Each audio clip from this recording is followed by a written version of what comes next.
मित्रों, आज के वीडियो में आपको दो महत्वपूर्ण जानकारी मिलेगी। पहली जानकारी है भगवान महात्मा बुद्ध के उपदेश। उसके बाद जानेंगे स्वास्थ्य से संबंधित बहुत ही महत्वपूर्ण जानकारी। तो दोस्तों चलिए पहले महात्मा बुद्ध के उपदेश को सुनते हैं एक कहानी के माध्यम से।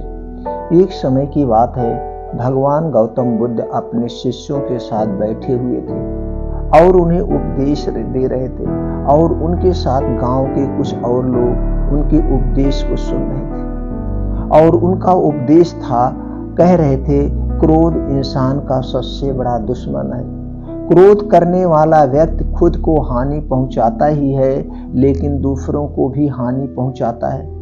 वह प्रतिशोध की आग में जलता है और अपने जीवन को बर्बाद करता रहता है। उनके उपदेश खत्म हो जाने के बाद उनकी सभा में से एक आदमी खड़ा होता है और वह बोलता है, तू एक ढोंगी है, तेरी बातें मनुष्यों के रहन सहन से विपरीत है। तू जो कुछ भी कहता है उसे अपने जीवन में अनुसरण नहीं करता और दूसरों को यह सब करने के लिए कहता है। जब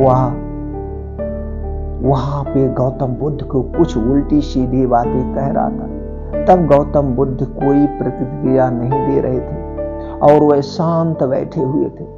लेकिन ऐसे में वह व्यक्ति और भी ज्यादा गुस्सा हो जाता है और गुस्से में आकर उसने गौतम बुद्ध के मुंह पर थूक दिया। इसके बाद भी महात्मा गौतम बुद्ध को गुस्सा नहीं आया और वह शांत थे।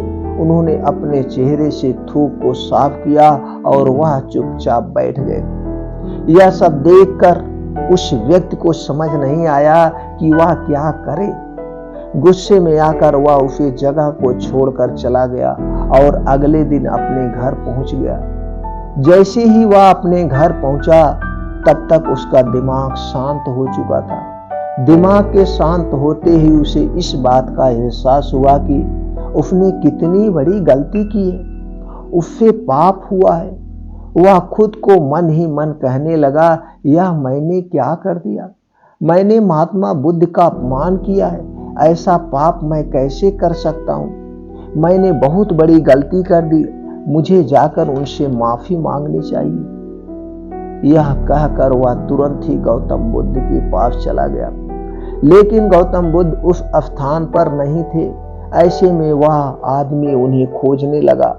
जैसे ही उसे महात्मा बुद्ध मिले तो वह उनके पैरों पर गिर गया और उनसे कहने लगा, मुझे माफ कर दीजिए, मुझसे बहुत बड़ी गलती हुई है। मैंने आपका अपमान किया है। मैंने अब बहुत बड़ा पाप कर दिया। यह सब देखकर गौतम बुद्ध ने उससे कहा, शांत हो जाओ, क्या बात है, मुझे बताओ, तुम कौन हो? गौतम बुद्ध के यह पूछने पर वह शिष्य चौंक गया और सोचने लगा कि महात्मा बुद्ध मुझे कैसे भूल सकते हैं? मैंने तो उनका अपमान किया था। यह सोचकर उसने महात्मा बुद्ध से पूछा, मैं वही व्यक्ति हूँ जिसने कल आपका अपमान किया था और आप इतनी जल्दी मुझे भूल गए? ये कैसे हो सकता है? महात्मा बुद्ध ने उस शिष्य से कहा, मैंने तो पहले ही वह स्थान छोड़ दिया है और तुम अभी तक वहीं खड़े हो। तुम्हें अपनी गलती का आभास हो गया है। तुम पश्चाताप कर चुके हो। अब तुम आज के दिन में जीने का निर्णय लो। यदि तुम बीते हुए कल की बातें याद करके परेशान रहोगे तो तुम्हारा वर्तमान और भविष्य दोनों बिगड़ेंगे। तुम अपनी गलती से सीखे हो और सीखो। उसे दोहराने की जगह आज को सुधारो। हमें कल की बातों को कल में ही रखकर आगे चलना चाहिए। वह अच्छा हो या बुरा, उसके बारे में बार बार विचार हमें नहीं करना चाहिए। मैं बीती हुई बातों को पीछे छोड़कर आगे चलता हूँ और ऐसा ही हम सबको करना चाहिए। महात्मा बुद्ध की यह बात सुनकर वह शिष्य और भी ज्यादा प्रभावित हुआ और उनसे बोला, मैं आज से आपकी हर बात को माना करूंगा। उस व्यक्ति का बोझ उतर गया। वह बुद्ध के चरणों में गिर पड़ा और उसने अपना क्रोध छोड़ दिया और क्षमा का संकल्प लिया। बुद्ध ने उसके सर पर आशीर्वाद दिया। उस दिन से उस व्यक्ति में बदलाव आया और उसके जीवन में सत्य, प्रेम और करुणा की धारा बहने लगी। इस कहानी से हमें यह सीख मिलती है कि क्रोध करना इंसान के लिए सबसे खतरनाक है। यह मनुष्य का सबसे बड़ा दुश्मन है जो उसे बर्बाद कर सकता है। इसीलिए मनुष्य को कभी भी क्रोध नहीं करना चाहिए। हमें यह भी सीख मिलती है कि बीती हुई बातों को हमें भूलकर आगे बढ़ना चाहिए। अगर कोई मनुष्य अपनी बीती हुई बातों पर ज्यादा ध्यान देता है तो उसका ध्यान पूरी तरह से भूतकाल में लगा होता है और वह इंसान कभी भी आगे बढ़ने की ओर विचार नहीं कर पाता। इसीलिए हमेशा पुरानी बातों को छोड़कर आगे बढ़ने की कोशिश सोचे। हम सब जानते हैं कि क्रोध हमारे जीवन में विपरीत परिणाम ला सकता है, इसीलिए इन्हें संयमित रखना आवश्यक है। और इसी बात को ध्यान में रखते हुए गौतम बुद्ध ने हमें अपने उपदेशों के मध्य से एक महत्वपूर्ण संदेश दिया है। बुद्ध भगवान ने कहा है कि क्रोध ऐसी आग है जिसमें क्रोध करने वाला दूसरों को जलाएगा तथा खुद भी जल जाएगा। यह बात हमें समझनी चाहिए। क्रोध हमें नुकसान पहुंचाने के अलावा खुद को भी हानि पहुंचा सकता है। जब हम क्रोध में होते हैं हम निरंतर तनाव में रहते हैं, मन स्थिर होता है और हमारी निर्णय लेने की क्षमता प्रभावित हो जाती है। क्रोध हमारे रिश्तों को भी नुकसान पहुंचा सकता है। जब हम क्रोध में होते हैं तो हमें गुस्से में अपने पास वाले लोगों से बदले की भावना रखते हैं और उनसे अन्यायपूर्ण व्यवहार कर सकते हैं। यह हमारे परिवार, मित्र और समाज में दूसरों के साथ अच्छे रिश्ते बिगाड़ सकता है। इसीलिए हमें क्रोध को संयमित रखना आवश्यक है।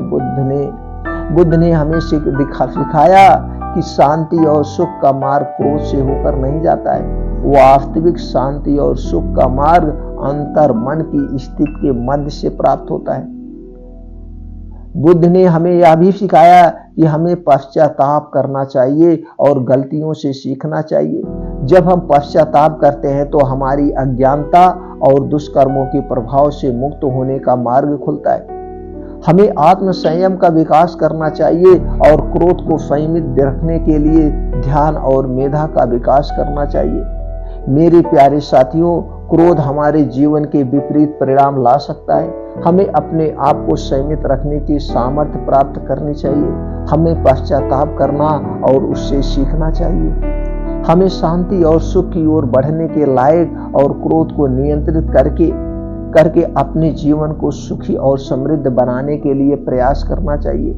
गुस्सा करके हम अपने सामने होने वाली चीजों को सिर्फ एक तरह की नजर से ही देखते हैं और कई बार ऐसा व्यवहार हमें वह चीजों और नजरियों से दूर रखता है जो कठिनाइयों का सामना करने में सबसे जरूरी होते हैं। यदि आप ऐसी ही और दोस्तों ज्ञानवर्धक बातें जानना चाहते हैं, भगवान महात्मा बुद्ध के उपदेश को सीखना चाहते हैं, तो दोस्तों चैनल को सब्सक्राइब करके बेल आइकॉन का बटन ऑन कर दीजिए। हर एक वीडियो की नोटिफिकेशन आप तक आएगी। और दोस्तों ये कहानी ज्यादा से ज्यादा लोगों तक शेयर करिए, सब लोग अपने जीवन को सुखी जीवन बनाए। अब मित्रों चलिए हम जानते हैं स्वास्थ्य से संबंधित बहुत ही महत्वपूर्ण जानकारी। आज हम ऐसे सुपर फूड सलाद के बारे में जानेंगे। सुपर फूड सलाद के बारे में, अगर आप इस सलाद को डेली रूटीन में आप शामिल कर रहे हैं, डेली खा रहे हैं, तो दोस्तों 100% आपके शरीर में कोई बीमारी नहीं होगी और बीमारी होगी तो उसे भी धीरे धीरे नष्ट कर देगी। इतना शक्तिशाली है। तो वो कॉम्बिनेशन हम बताएंगे। सलाद किन किन चीजों से बना है और सलाद खाने की क्या नियम है। जो सबसे बड़ी गलती लोग यही करते हैं, सलाद नहीं जानते हैं कब खाना चाहिए, कितनी मात्रा में खाना चाहिए, इसके क्या नियम है। अगर आपने सही मात्रा में सलाद खाना शुरू कर दिया तो कोई भी शक्तिशाली चीज है ही नहीं इस सलाद से ज्यादा, और ये आपके शरीर को निरोगी बना देगा। तो सलाद के बारे में आप समझ गए दोस्तों। चलिए अब बताते हैं वो सलाद जिससे बनेगा कितना कितना हमको लेना है, कैसे खाना है और इसमें क्या क्या पाया जाता है। सबसे पहले ये जानने की जरूरत है इसमें क्या क्या पाया जाता है और इसके फायदे क्या है। दोस्तों सबसे पहले जो सलाद में चीज लेनी है वो है गाजर। गाजर में क्या पाया जाता है? Protein, vitamin A, vitamin K, vitamin C, carotene, potassium, fibre, calcium, iron, antioxidant व अन्य छोटे मोटे प्रोटीन, विटामिन और पाए जाते हैं। दूसरी चीज जो लेना हुआ है टमाटर। टमाटर में क्या पाया जाता है दोस्तों? Lycopene, vitamin C, vitamin B, vitamin K, vitamin A, vitamin B complex, calcium, phosphorus, carbohydrate, antioxidant व अन्य छोटे मोटे और तत्व पाए जाते हैं। अगली चीज जो है दोस्तों है चुकंदर। चुकंदर में पाए जाने वाला तत्व है iron, carbohydrate, protein, fat, dietary fibre, antioxidant, vitamin C, vitamin बी6, vitamin A, riboflavin, thiamine, calcium, sodium, phosphorus, magnesium व अन्य प्रोटीन, विटामिन। अगली चीज जो है सोडियम, पोटेशियम, वो है प्याज दोस्तों। प्याज में क्या क्या पाया जाता है? Sodium, potassium, folate, vitamin A, vitamin C, vitamin E, vitamin B, calcium, magnesium, iron, phosphorus, antioxidant व अन्य और छोटे मोटे प्रोटीन्स, विटामिन। और अगली चीज जो सलाद में पड़ेगी वो है मूली। मूली में क्या पाया जाता है? Vitamin C, riboflavin, niacin, vitamin बी6, folate, potassium, iron, manganese, antioxidant व अन्य छोटे मोटे और तत्व पाए जाते हैं। अगली चीज जो है दोस्तों है अदरक। अदरक में पाया जाने वाला तत्व है vitamin C, vitamin A, calcium, phosphorus, iron, zinc, copper, manganese, chromium, antioxidant व अन्य प्रोटीन्स, विटामिन। और अगली चीज जो है दोस्तों है लहसुन। लहसुन में क्या क्या पाया जाता है? Phosphorus, zinc, potassium, magnesium, vitamin C, vitamin K, vitamin B, folate, niacin, thiamine व अन्य और प्रोटीन। अगली चीज जो है दोस्तों है जीरा। जीरा में क्या पाया जाता है? Antioxidant, iron, copper, calcium, potassium, magnesium, zinc, manganese, copper, fibre व अन्य और छोटे मोटे प्रोटीन। अगली चीज जो है दोस्तों वो क्या है? वो है काली मिर्च। काली मिर्च में क्या पाया जाता है? Antibacterial, antimicrobial, anti obesity, vitamin A, vitamin E, vitamin K, vitamin C, vitamin बी6, थायमिन, नियासिन, सोडियम, पोटेशियम व अन्य छोटे मोटे और प्रोटीन्स, विटामिन पाए जाते हैं। अब दोस्तों आपने समझ गया किन किन चीजों से सलाद बनेगा। अब हम ये जानते हैं कितनी मात्रा में लेना है। मात्रा के पहले से आप जान लीजिए इसके फायदे क्या है। दोस्तों फायदे में से ये आपके आंखों की रोशनी को बढ़ाता है, आंखों से संबंधित कोई भी बीमारी नहीं होने देगा, दिल से संबंधित कोई बीमारी नहीं होगा, पाचन तंत्र को स्ट्रांग बनाता है, लीवर को मजबूत बनाता है, आंतों से संबंधित कोई समस्या से निजात दिलाता है, हार्ट अटैक से बचाता है, ब्लड शुगर से बचाता है, ब्लड प्रेशर से बचाता है। और ये सारी चीजें अगर है तो उन्हें भी क्योर करने में मदद करना है। शरीर के हड्डियों मांसपेशियों को मजबूत बनाता है, बालों को झड़ने, बालों को पकने से भी रोकता है। यानी कहने का मतलब है पूरे शरीर में कोई भी पोषक तत्व की कमी हुई, उन पोषक तत्वों की कमी को पूरा करेगा और कई तरह की बीमारियों से हमारे शरीर को बचाएगा। इतना शक्तिशाली सलाद है। दोस्तों आप सलाद खाते भी होंगे, लेकिन सलाद कब खाते हैं? खाना खाते समय खाते हैं। तो खाना खाते समय हमें सलाद नहीं खाना है, खाने के स्थान पर खाना है, खाने के साथ नहीं खाना है, खाने के स्थान पर खाना है। इसमें छुपा हुआ है राज। खाना को एक समय आप स्किप कर दीजिए, लेकिन उस समय आप सलाद खाइए। जब सलाद खाना है इसे अकेले ही खाना है। कितनी मात्रा में खाना है सलाद? सलाद को हमें दोस्तों जितना हमारा वेट है, जैसे आपका वेट 50 किलो है तो अपने वेट का 5% यानी 250 ग्राम सलाद आपको रोज खाना है। अगर आपका वेट 60 किलो है तो आप 300 ग्राम सलाद ले सकते हैं। सलाद का कॉम्बिनेशन हमने बता दिया, कितनी मात्रा में लेना वो बता दिया, लेकिन सलाद खाने कुछ और नियम है। जैसे आपने ये समझ गए सलाद हमें कब खाना है, आप ये भी समझ गए सलाद हमें कितनी मात्रा में खाना है। सलाद खाने के जो नियम है दोस्तों, सलाद खाने के घंटे पहले हमें कुछ नहीं खाना पीना है और सलाद खाने के 2.5 से 3 घंटे बाद तक हमें कुछ भी खाना पीना नहीं। जब ये सलाद आप खाएंगे इसमें पानी होता है, लिक्विड होता है और ये सारी चीजें इसमें कुछ है सारी मिली हुई है। ये जाकर आंतों को, लीवर को डिटॉक्सिफाई करते हैं, किडनी को डिटॉक्सिफाई करेगा और डिटॉक्सिफाई करने में 2.5 से 3 घंटे लगता है। तो इसलिए हमें 2.5 से 3 घंटे तक कुछ भी खाना पीना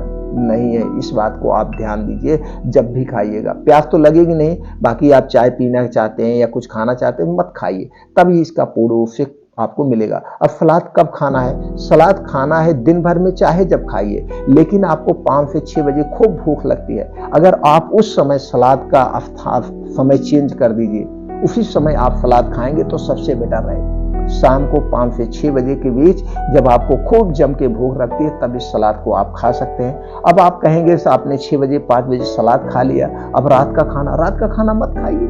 आपको सारी प्रोटीन्स विटामिन मिल गई, अब रात का खाना खाने में क्या जरूरत है। 6 बजे आपने सलाद खाया, 9 बजे तक ये सलाद आपका पचेगा। आप 10 बजे सोने जा रहे हैं तो कुछ खाने की जरूरत नहीं, वैसे खा जाएगा। पूरे रात में आपके बॉडी अंदर से अपने आप को डिटॉक्सिफाई कर लेगी और आप स्वस्थ व निरोग बने रहेंगे। सिर्फ 21 दिन फॉलो करके देखिए, 21 दिन बाद आपके शरीर में कैसे बदलाव आता है, एक अलग तरीके से चेंजिंग आ जाएगी। ये हो गया। चलिए अब जानते हैं दोस्तों सलाद को कितनी मात्रा में लेना है। आपको लेना है गाजर, टमाटर, चुकंदर, प्याज, मूली, अदरक, लहसुन, जीरा का पाउडर, काली मिर्च लेना है 2 चुटकी डाल दीजिएगा, काला नमक स्वाद के अनुसार ही डाल दीजिएगा। अब सलाद कितना लेना हमने बता दिया, तो उसी हिसाब से इसमें मात्रा आप घटा बढ़ा सकते हैं। लेकिन चुकंदर को 50 ग्राम से ज़्यादा मत लीजिएगा, चुकंदर में आयरन की मात्रा ज़्यादा होती है। अगर आप इसे 50 ग्राम से ज़्यादा लेंगे तो दोस्तों आपको पेट में गैस एसिडिटी बढ़ सकते हैं। बाकी की मात्रा आप घटा सकते हैं, बढ़ा सकते हैं। और इसमें दोस्तों हरी धनिया की पत्ती मिल जाए तो भी 2 चम्मच काट के डाल दीजिएगा, पुदीना की पत्ती मिल जाए तो भी 7-8 पत्ती उसको भी डाल दीजिएगा। इससे इसकी शक्ति और बढ़ जाएगी, सलाद की शक्ति और बढ़ जाएगी, स्वाद। अगर इसे ऐसे चबा के खा पा रहे हैं तो ठीक है, अगर ऐसे चबा के नहीं खा पा रहे हैं तो सारी चीज़ों को आप जूस निकाल लीजिए। जूस निकालने के बाद उस जूस को आप पी लीजिए। दोनों तरीके से आप यूज कर सकते हैं रोज। तो दोस्तों ऐसे करके 21 दिन करिए, 21 दिन बाद देखिएगा आपके शरीर में कैसे बदलाव आता है। कोई बीमारी है तो बीमारी सदा ठीक हो जाएगी, अगर नहीं बीमारी है तो दोस्तों आपको कोई बीमारी होगी नहीं, हमेशा स्वस्थ व निरोग आप बने रहेंगे। तो दोस्तों इस सलाद के बारे में जो भी जानकारी है आप ज़्यादा से ज़्यादा लोगों तक शेयर करिए, सब लोग इस सलाद को अपनाएं, अपने शरीर को स्वस्थ व निरोग बनाएं। फिर मिलते हैं ऐसे ही और महत्वपूर्ण जानकारी के साथ मित्रों अगले वीडियो में।